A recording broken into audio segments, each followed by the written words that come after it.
வேதம் கேட்போம். 65ஆம் சங்கீதம்.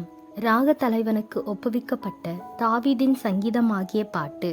தேவனே, சீயோனில் உமக்காக துதியானது அமைந்து காத்திருக்கிறது. பொருத்தனை உமக்கு செலுத்தப்படும். ஜெபத்தை கேட்கிறவரே, மாம்சமான யாவரும் உம்மிடத்தில் வருவார்கள். அக்கிரம விஷயங்கள் என்மேல் மிஞ்சி வல்லமை கொண்டது. தேவரீரோ எங்கள் மீறுதல்களை நிவர்த்தியாக்குகிறீர்.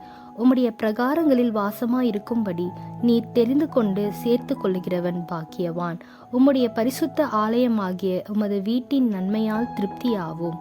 பூமியின் கடையாந்திரங்களிலும் தூரமான சமுத்திரங்களிலும் உள்ளவர்கள் எல்லாரும் நம்பும் நம்பிக்கையாயிருக்கிற எங்கள் இரட்சிப்பின் தேவனே, நீர் பயங்கரமான காரியங்களை செய்கிறதினால் எங்களுக்கு நீதி உள்ள உத்தரவு அருளுகிறீர்.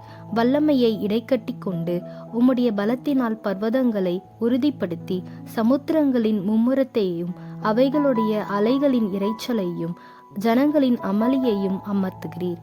கடையாந்திர இடங்களில் குடியிருக்கிறவர்களும் உம்முடைய அடையாளங்களின் நிமித்தம் பயப்படுகிறார்கள்.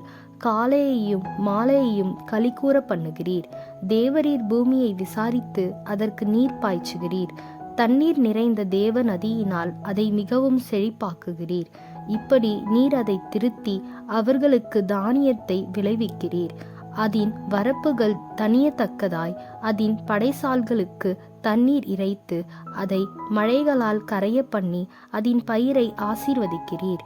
வருஷத்தை உம்முடைய நன்மையால் முடிசூட்டுகிறீர். உமது பாதைகள் நெய்யாய் பொழிகிறது. வனாந்திர தாபரங்களிலும் பொழிகிறது. மேடுகள் சுற்றிலும் பூரிப்பாயிருக்கிறது. மேய்ச்சலுள்ள வெளிகளில் ஆடுகள் நிறைந்திருக்கிறது.